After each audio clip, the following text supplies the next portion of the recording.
Wow. Thank you.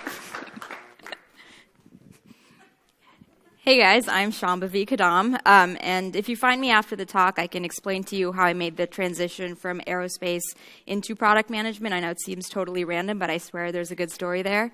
Today, I am going to be talking to you about the evolution of content and how artificial intelligence is improving the creative process. But before I get started, I kind of want to know who I'm talking to in the room. So just quick show of hands, how many of you are designers? Oh, okay, cool, very nice. What about marketers? Any marketers here? All right, cool, a couple. And anyone from other business functions like product management, program projects? All right, great. We've got some great representation across all the industries here. And so also, how many of you are worried that one day you will be replaced by a robot? Okay, a couple of you. Like sometimes I am too, but I've watched a ton of Battlestar Galactica, so that's where my fear is coming from. But hopefully for those of you who raised your hands, by the end of this 45-minute talk, I will have convinced you that AI is not going to replace you. The robots aren't coming for you, but it's really meant to be a way that you can improve and augment your workflows so that you can focus on doing the things that you love, which is being creative. So I'm about as tall as this podium, so I'm going to just turn my computer this way and talk to you out here if that's okay, and I'll just keep referring back to my speaker notes here or in my cards. Before I get into the meat of my talk, I actually want to flash back a couple of months. So I'm sure I'm not the only person here who watched the Winter Olympics this year. About 19.8 million people did tune in. But for me, watching the Olympics was basically like sitting on my couch and just being like, and I love comic books, and it was like watching freaking Superman or Spider-Man just flying off these mountains. And these athletes, they're showing these superhuman abilities, like this agility that you just don't see in real life.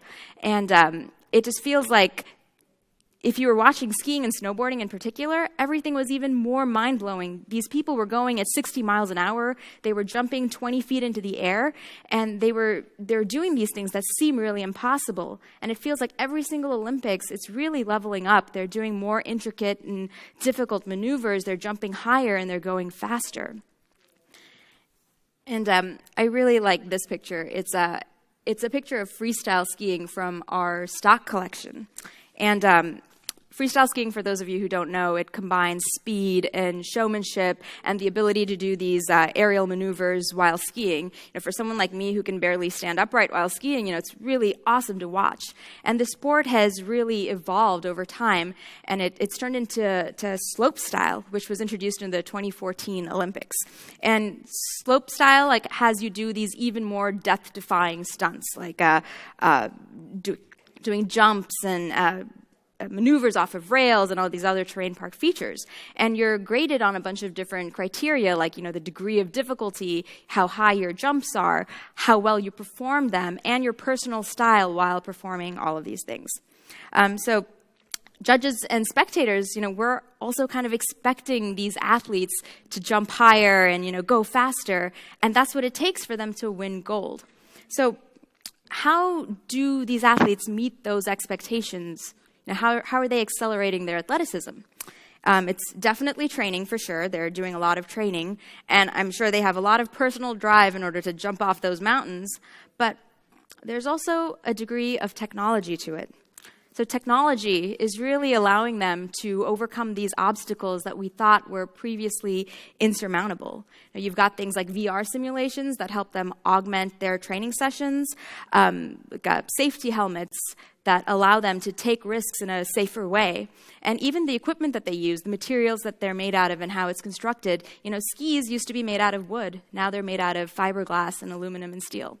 So they're using all of these things to elevate their game and be able to compete at these levels. So for those of you who are wondering, why the heck is she talking about the Olympics when I was here to learn about AI and the creative process, I'm going to close out this metaphor for you. So you, as creatives, you're sort of being tasked with similar things, right? Your customers expect you to create these more exciting designs much more quickly.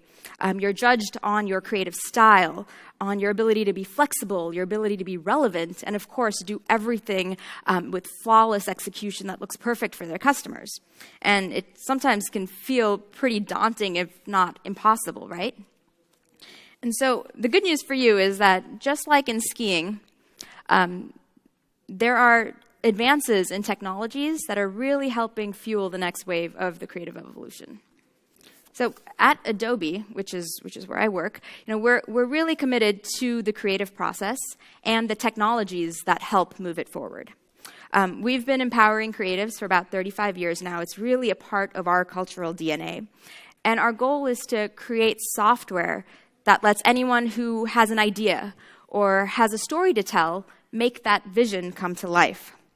And whether it's Virgin Atlantic creating a destination app, or Equinox Fitness allowing people to meditate online, or Mercedes-Benz allowing you to have touch displays in your car, or even the NFL doing more personalized ticketing for their fans, companies and the creatives like you who support them, they're expected to deliver these really powerful, impactful experiences to their customers that help enhance their lives. And that's how they reach and they retain their customers. And that's what we fundamentally believe at Adobe, that people buy experiences, not just products. And so that's why we're really excited to make tools that allow creatives like you to make those experiences and deliver those experiences that touch your customers. So again, this talk is about AI and creativity. So I'm going to talk to you specifically about how Adobe is using AI technology to accelerate creativity using Adobe Stock, which is the product that I work for, and our AI technology, which is called Adobe Sensei. So with these two solutions together, we're actually allowing creatives like you to get access to premium content when, where, and how you need it in order to stay ahead of the curve in the creative space. All right, so what does it take to create the world's most amazing and engaging experiences for your customers? So for sure, it takes technology. You need technology to do that. And it also takes a lot of creativity, which you guys in the room have. But the other thing it is really starting to take now is content. Like lots and lots of high-quality content for your customers. So in the old days of marketing, you used to be able to use one carefully crafted message across all your channels and all your mediums. And for better or for worse, maybe for better, those days are sort of long gone. Now customers, they interact with brands digitally, and they interact with them across all sorts of different media and many different channels. And they're expecting a relevant and compelling experience across each and every single one of those channels. So this is driving what we call content velocity, which is the term you saw on the previous slide. There are many different definitions for what content velocity is. It's actually not a term I was very familiar with until I joined Adobe. So if you Google it, basically it says that it's the speed at which you create and produce content, the speed of the publishing process itself, and the speed of change in your content requirements. So the TLDR on that is it's what we need to produce and how we need to deliver it to our customers. And I see some people in the back kind of nodding because this is probably something you're faced with every day. So what are the main challenges that you see with content velocity? The first one is definitely volume. You're sort of expected to create more and more and more content, but it's not like they're giving you more time to do it. Your timelines are actually shrinking. So you have less time to produce this vast quantity of content. And your budgets are probably also shrinking a bit too, so you need to do everything very cost effectively. Brands these days, they need to engage with their audiences in a world where everyone is a content producer and everyone's attention span is really, really short. So what that means is in order to stay relevant, you kind of need to be in front of your customer's line of sight 24/7. There was actually a BuzzSumo piece back in 2016 that said the future of content is going to be more, not less. You've got Platforms like the Washington Post, they're publishing thousands of posts every day. And Google is indexing millions of pages every year. So we're really seeing that content is blooming, and it's not showing any signs of slowing down. Now, info in this age, information is instant, and it feels like your output has to be instant as well. So then it should be no surprise that the next challenge that we face with content velocity is really just breaking through, because it's really noisy out there, and everyone is fighting for their customers' attention. So some stats that we pulled. The average customer will see about 10,000 different brand messages a day. They'll switch between screens about 21 times an hour, and their attention span is 8 seconds. So 8 seconds.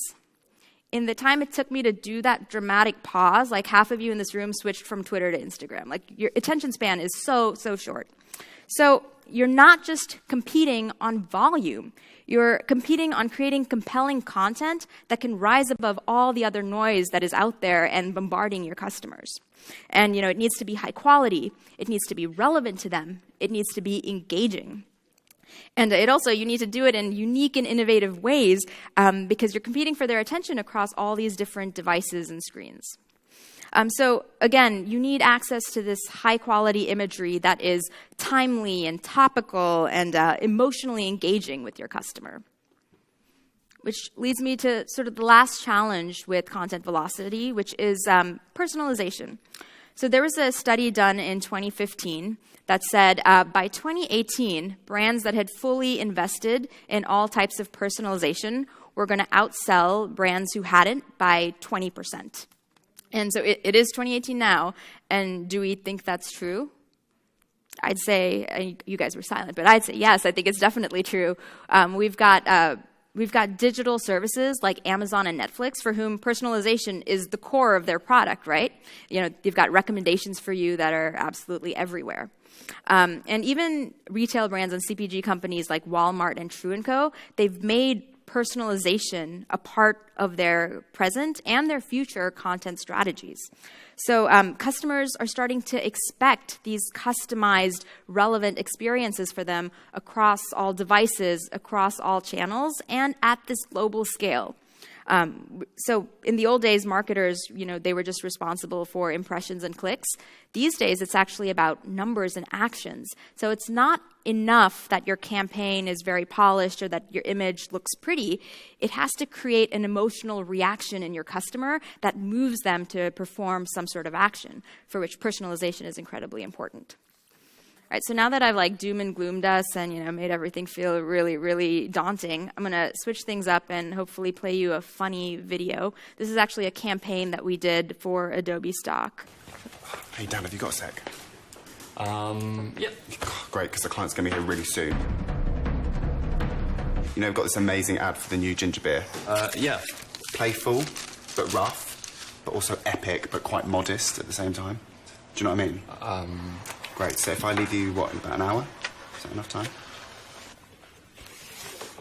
Oh. Well, it's not finished, but... No, clearly. It needs to be more manly. Give him a beard. A long beard or, stubbly beard? Yeah, long. Like dwarf long? No, not that long. Okay. Well, he's Mother Nature, but then he's also like Father Nature as well. Asexual. Ooh, maybe we should add some wolves. No, whoa. That's, no, not a whole pack. So... Do you know what? I was right. We do. We need a whole pack of wolves. I suggest... Oh, Kim. What do you think? Check it out. Wow, really raw. Nice work. Okay. From a strategy perspective, though, millennials are 58% more engaged when there's a kitten in the advert, so can we work that in somehow? Oh, by the way, the client is here. Kittens don't work. What about a baby bear? Yeah, whatever, thank you.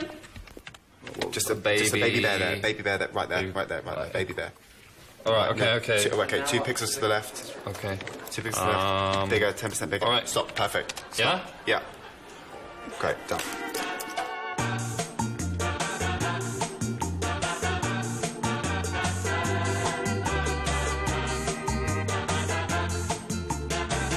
What if the bear had a little bit more personality?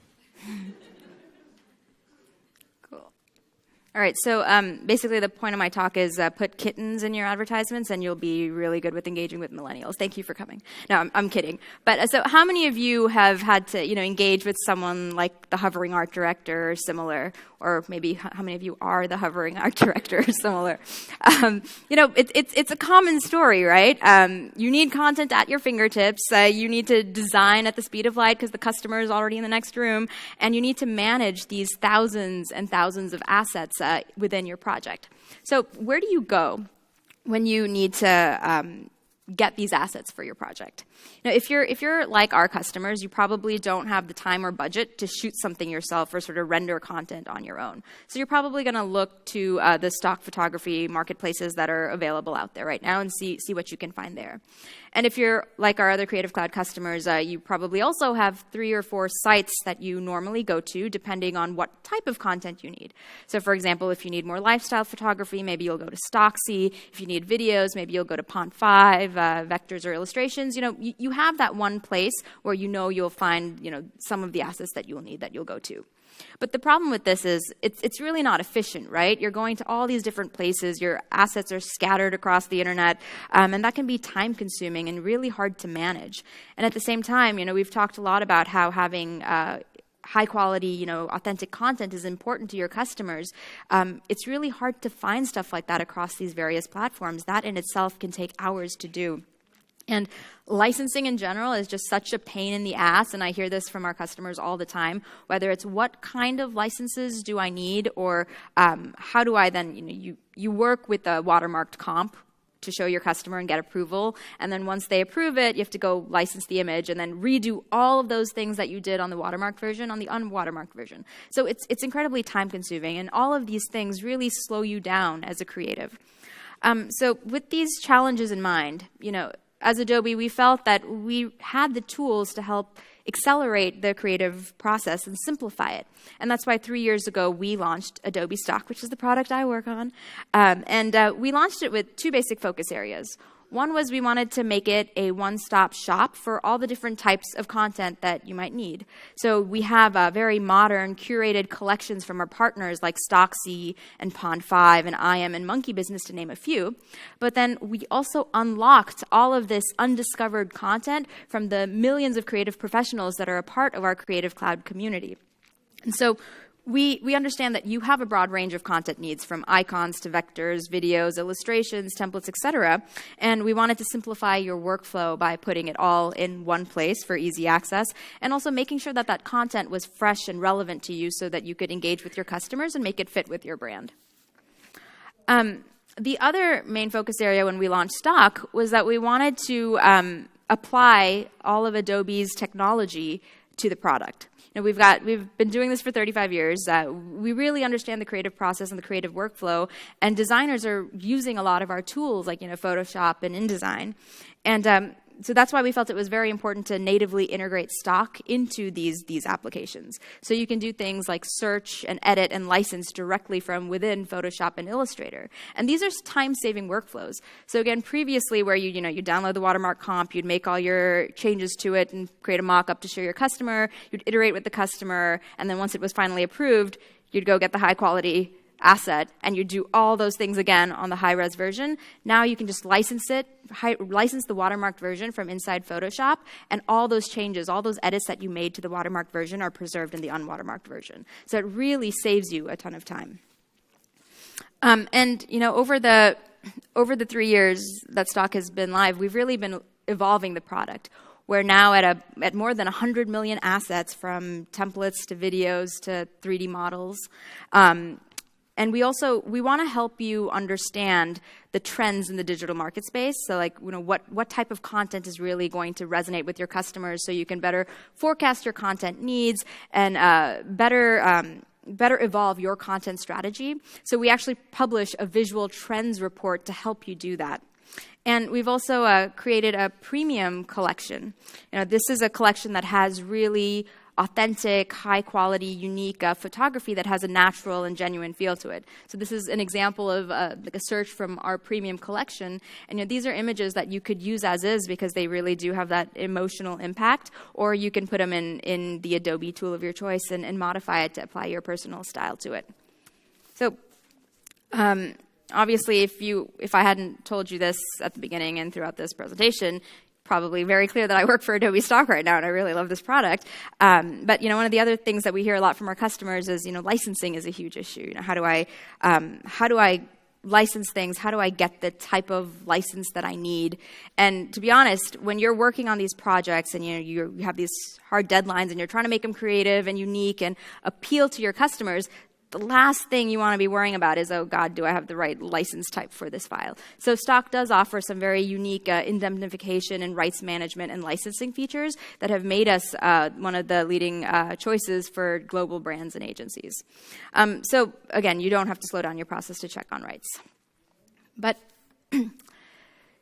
with Stock, I think we've put together a really contemporary and representative and diverse high-quality collection. But these days, just having a good collection of content, it's not enough, right? You're trying to create content and graphics that work across multiple devices and multiple channels. And for that, it just takes you a lot of time to do this. And this is where artificial intelligence can actually help you. So what is artificial intelligence? So this is the field of computer science that studies how to make computers good at doing tasks, specifically tasks that previously could have only been done by humans. And within AI is a subfield known as machine learning. And machine learning is really about creating programs that improve their performance as you feed them more data, and instead of having to go in and manually code in those performance improvements to the program. And diving a little bit deeper is deep learning, which is a set of ML techniques that it sort of models how neurons in the brains communicate with each other in order to adapt to new data and new information. So these techniques together, they're really helping machines do tasks in seconds that used to take humans hours to do. And so going back to my original question about those of us who are afraid that robots are going to take over the world, is machine learning or is artificial intelligence going to replace you? And I think at Adobe, we really believe that no, it's not, because artificial intelligence, machine learning, it is changing technology. It is changing the way we work, but it can't replicate or mimic the creative ability of the human mind or human intelligence. So what it's really trying to do is take out all those mundane, repetitive tasks from your life, so to free up your time to focus on being strategic in your work, which is the thing that you actually love about your job. And AI, it's really part of our lives every day already, from optimized web searches to e-commerce recommendations to voice assistants like Siri. It's integrated in how we work and communicate and do our jobs. And it's sort of becoming the expectation for customers now too, right? Like everyone expects things to be as easy and intelligent as ordering paper towels from Alexa, or when you do a search in Google, you expect that the result you need is going to be in the top 3 results. And so AI, it doesn't replace human intelligence and human creativity, but it augments it. And that's sort of where if we pull this back to the creative world, what if you could have AI take over the more mundane, repetitive processes on your job, so you could focus on being creative and your creative talent. And that's where Adobe Sensei comes in. So Sensei is the technology that powers intelligent features across all of Adobe products. Whether you're a creative professional, a marketer, or a business person, using Sensei, you can really improve the productivity of your workflow, create content much faster, and then deliver it to the right customer on the right channel at exactly the right time. And in order for, we're committed to improving these creative processes. And so in order to do this through Sensei, there's sort of 3 things that we needed to make sure Sensei could do. One is discover what is hidden. So when you have large sets of information, it can sometimes be really hard to sort through all of that information and find exactly what you're looking for, or pull out the more salient pieces of information. But using Sensei, it really makes this process faster. And a good example of this is search, and I'm going to show that to you in a few seconds.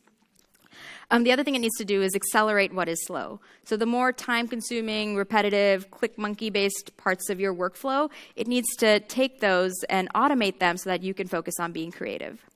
And then the last thing is it should help you decide what matters. You're constantly being shown new trends or anomalies, or significant events and spikes in what's going on in your product.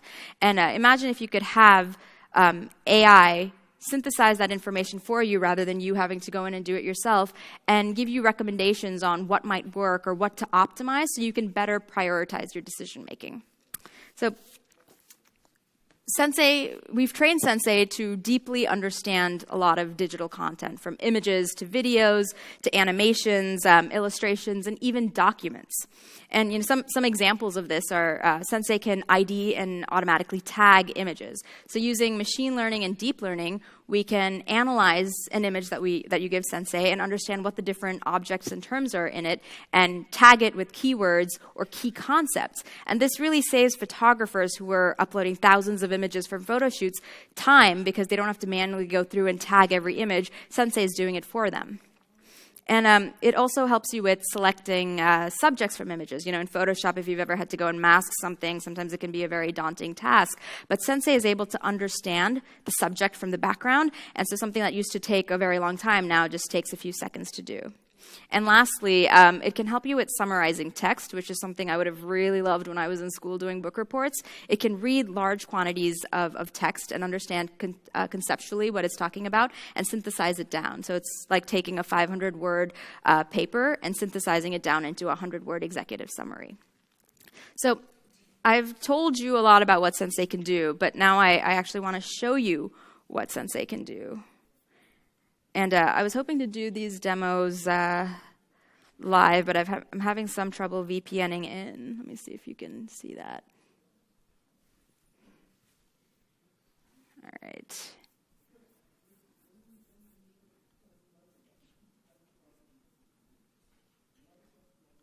All right, so the first demo I'm going to show you is actually live on Adobe Stock right now, stock.adobe.com. Please go try it out. So let's say you're searching for something for a campaign that you're working on. In this example, I'm going to search for yoga and well-being because it was a demo that I recently did.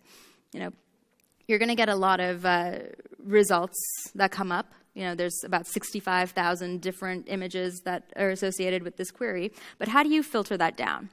So one way is to use our Sensei-driven aesthetic filters. The first one is depth of field.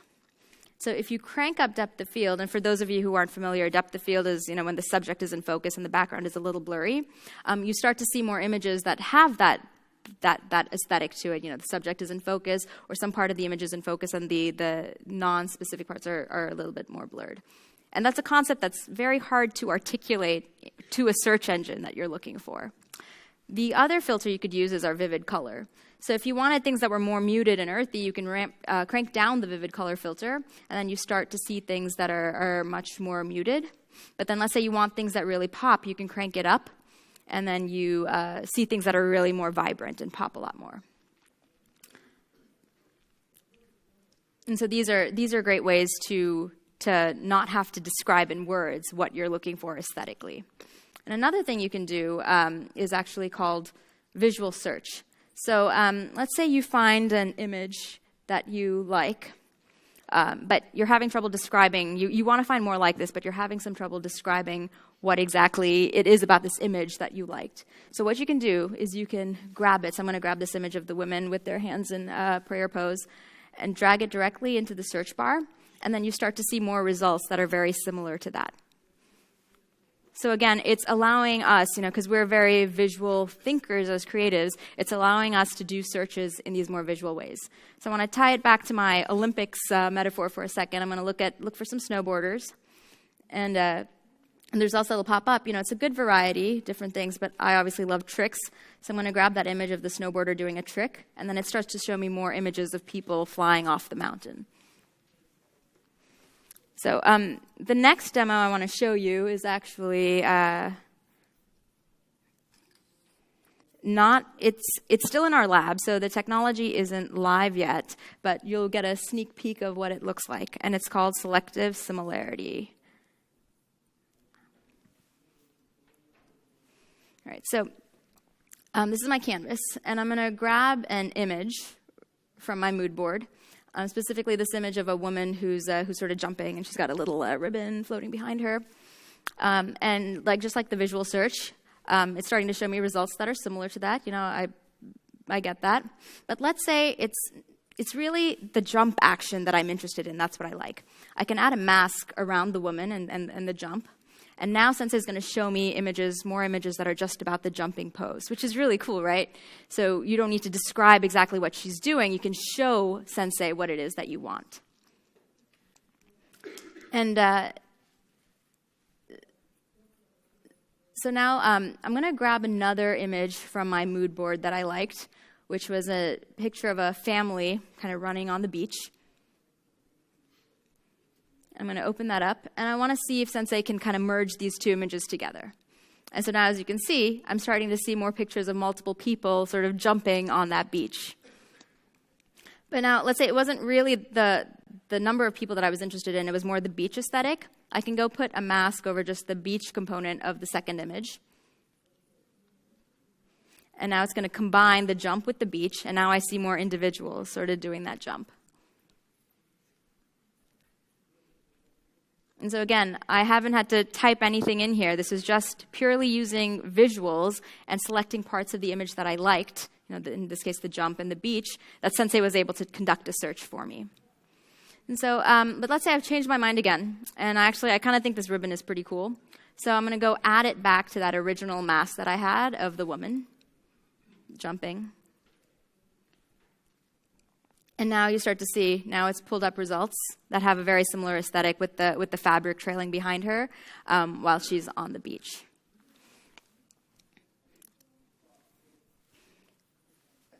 And so the last demo I'm going to show you is, I don't know if any of you are like me, but sometimes when I'm creating something, I have a specific idea in mind. I roughly see the picture in my head, but I don't know how to necessarily describe that in detail to a search engine to make it pull it up.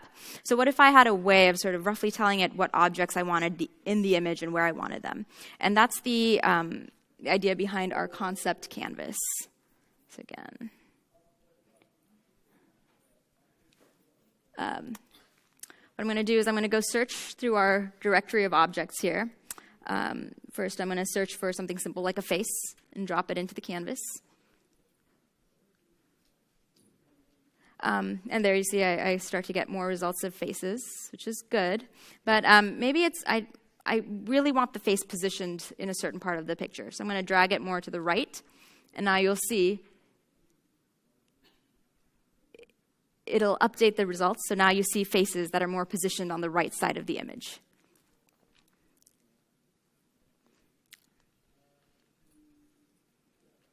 But now let's say I've changed my mind again. I want the face on the left. So let's drag it over to the left. And boom, the results will update to show you faces that are on the left side of the image instead. And now you can also add additional elements to this. You can add multiple things. So let's say I want to grab a flower. And I want to have the flower relatively positioned to the right of the face. So I can just drop it into my canvas. And now you'll see it'll update the results to have flowers that are on the right and the face that's on the left. So it's a pretty powerful tool where you can show it where you want the different objects in your picture rather than having to describe that to a search engine, because who knows if the artist who created the image in the first place tagged it with the same elements that you're thinking about when you're describing it.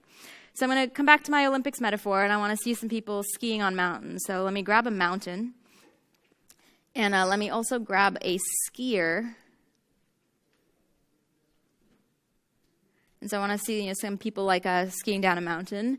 And there, I definitely get images of that. You've got the mountain sort of in the top of the picture and the skiers sort of coming down it.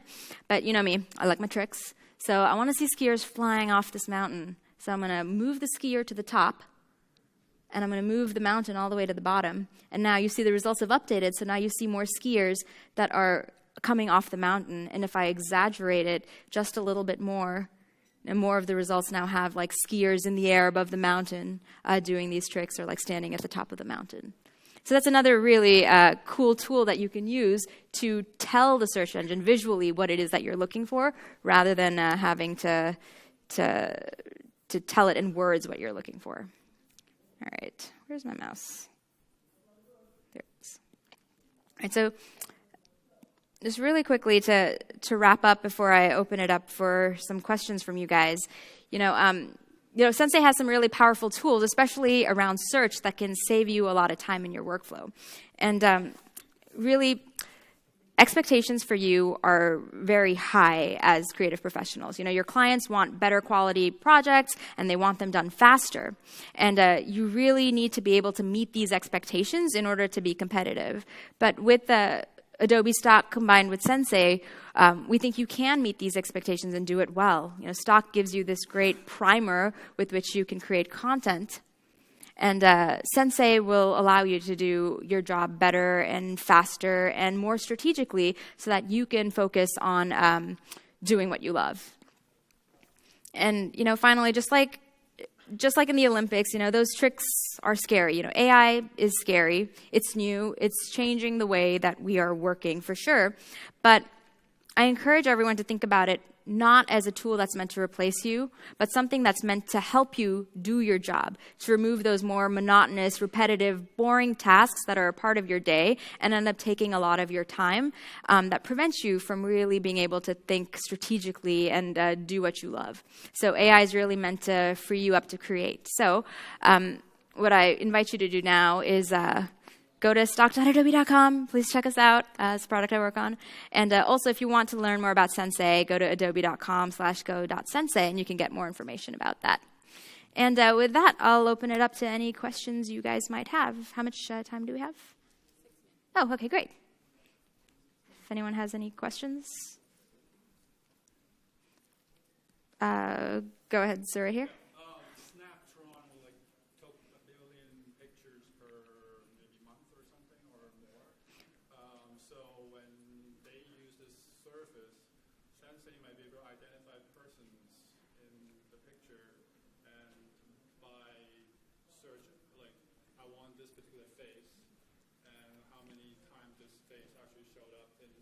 Mm-hmm.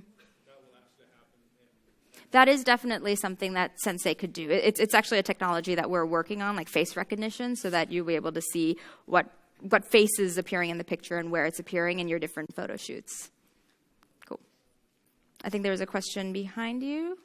Oh, sorry, yeah. I was wondering, is Sensei running inside other Adobe products? Yeah, it is. So, yeah, and actually, maybe I can just pull this up. I actually have a list of other Adobe products that Sensei is running in.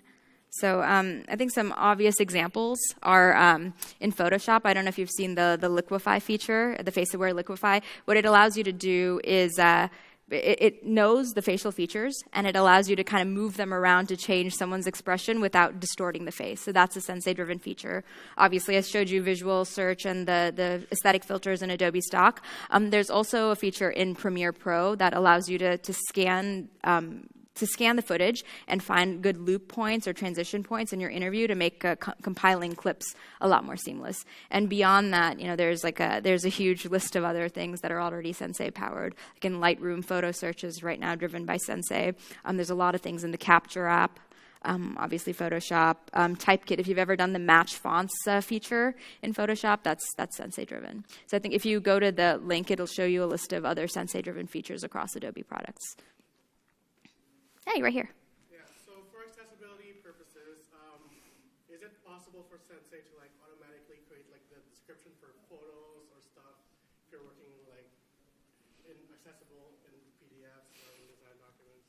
Yeah, and you're stealing all our thunder for future releases. It's actually another technology that we're evaluating. Yeah, it's definitely something that Sensei could do.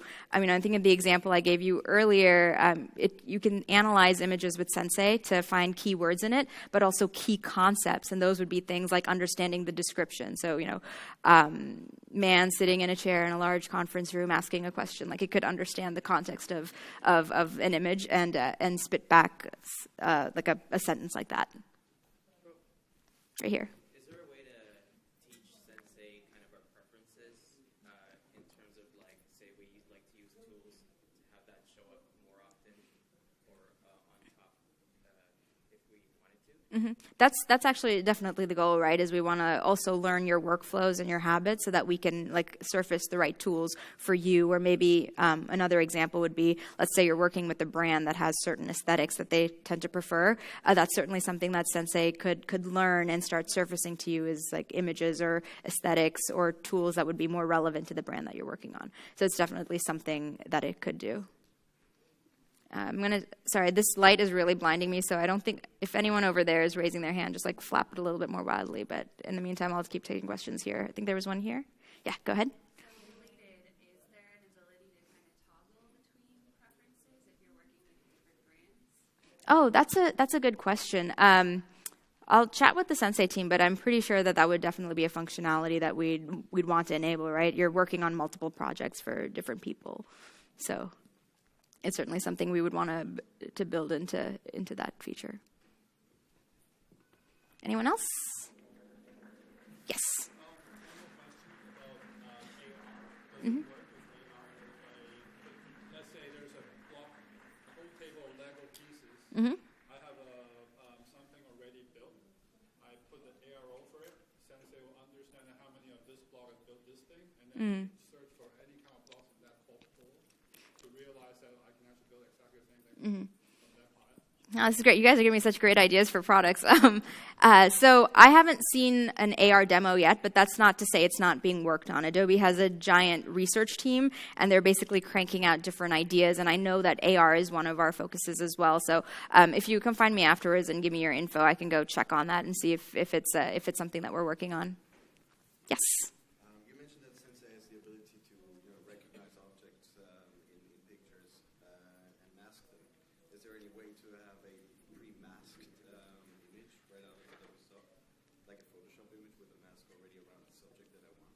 Sorry, and I'm just realizing that you were asking me to repeat the questions for the audience. I apologize for everyone who hasn't heard the questions so far. But the question was, is there a way to get a pre-masked image from stock?